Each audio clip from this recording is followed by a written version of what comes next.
What's going on, guys? Today I'm going to show you guys how to use the most dangerous tool in my toolbox. Alright, so in this video, this is the type of spring compressor that I'm going to be using. They come in a bunch of different, shapes and varieties, but this is kind of the most common, and they're fairly cheap. They're 20-30 bucks to buy a set of them. There's a bunch of other different types out there. There's like a clamshell style that literally comes in like a clamshell and compresses the spring. There's another type that comes up through the center of the spring and has fingers that reach out to the sides. That's not really going to work for what I'm doing because I'm changing a set of struts with these. And then finally, there's another type that actually mounts on the wall, and it's kind of what professional shops use. I'll link them down in the description if you guys want to check them out and see what they cost and things like that. But this style that I'm going to show you guys is really going to be the cheapest option that you guys have, and it's probably going to be one of the safer options that you guys have. Obviously, it's not the safest thing in the world, what I'm going to be showing you guys in this video, but this style works great on passenger cars, small vehicles, things like that. You start getting into SUVs and trucks, and what happens is the diameter of the springs is a lot larger than the pocket in these little spring compressors like this. So SUVs and trucks, this style would not be my recommendation. In all honesty, you could probably find quick struts for most of the vehicles out there that you can buy the entire spring and strut assembly in one piece and just toss it in the car. But not all vehicles that are out there are that fortunate. So I'm going to show you guys how to use the spring compressor, how to change a set of struts the old school way. Okay, so the very first thing you need to do is get all of your new strut components ready to go. So get them out of the package, make sure they're going to fit, make sure they're right, obviously the right parts, but get everything ready so when we get this strut compressed and basically the spring off the old strut, you can just throw it right on the new one, slap everything together, and then at that point it's going to be safe again. All right, so the first thing you got to remember when you're using one of these spring compressors is if the spring compressor comes off, the strut and the top plate are going to go this way. So if you're standing off to the side, you are much safer than what you are at either end. So obviously, don't work from either end. Work from where I'm sitting or where the camera is. So first thing we're going to do is get our spring compressor, obviously put onto the spring. Now you guys can rent these locally. I'll put a link in the description if you want to buy one, but I'm sure your local auto parts store will have these in stock that you can rent them and basically buy them and return them. Get that one on there.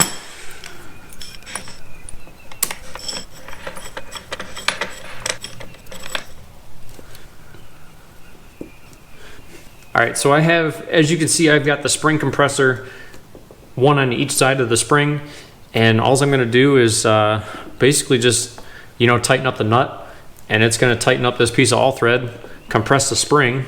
Once the spring is compressed, we'll take the nut off the end of the strut, and the strut will come apart.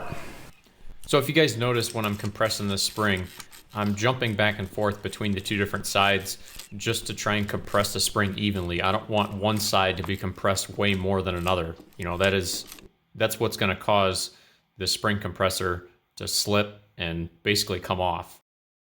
The other thing that kind of sucks about this job is the strut that I'm working with really won't fit in any sort of bench vise. I mean, yeah, I could put it in the bench vise, but there's a pretty good chance I'm going to damage the strut. So really the only way that I can do this is work on the floor like this. So the end of this strut has a place that you can put an Allen key in it to basically keep the shaft on the strut from spinning when you go to turn the nut. So if you watch as I'm doing this, I tried to use the impact and zip it off, but it didn't work. So I have to do it by hand. So I have to hold it with an Allen wrench and then turn it with a wrench. And the other thing you guys need to take note of here too is if you guys take a look at the coils that are compressed, I have an air gap between all the coils. If it gets to the point that all the coils are touching, you can't compress the spring any further. So If the coils start to touch, don't continue compressing the spring. So at this point, look, check this out, guys. You see how the top of this is loose? So if I take this nut off the end of this thing, this isn't gonna go flying. My suggestion is, compress it as much as you can. If you notice, you should be able to you'll have a gap down here form at the bottom of the strut. When the spring's starting to be compressed, kind of like that. So once you have a gap form at the bottom and at the top, go ahead and start loosening the nut on the top of the strut. Now, like I said, I'm gonna have to hold this, with an Allen wrench, and then, turn the nut. But as you can see with the nut off of there, it's not flying apart. So the spring is somewhat contained. Pull the guts out either end. And you have to transfer this spring, while it's still compressed, over to the new strut. So get your new strut. You want to align the spring with the the pocket, obviously, and then you're gonna assemble the boot, add your washer, and then you're gonna assemble your top plate. So I had to reuse the rubber bushings out of my old top plate. So that's gonna sit on there something like that. If you look, I've got plenty of thread sticking through the top. So you put your other bushing on, your washer on, secure it with a nut. Now, before you go just running this thing back together, taking the spring off, remember this thing has to be in a certain orientation on the top. So you need to rotate this thing to get it in that orientation. All right, so I got my top plate lined up with my ear down here on the bottom like it's supposed to be, like I took a picture of. And yeah, so now all I gotta do is tighten this top nut. So going back together, obviously, reassembly is gonna be reverse of removal. So put the nut back on the top of the strut. You wanna tighten that down as much as you can, basically until it stops. And then once you have that done, you can go ahead and take the tension off the coil spring, and everything should be nice and contained, and you didn't die and nothing's going flying, and hopefully it works out well for you guys.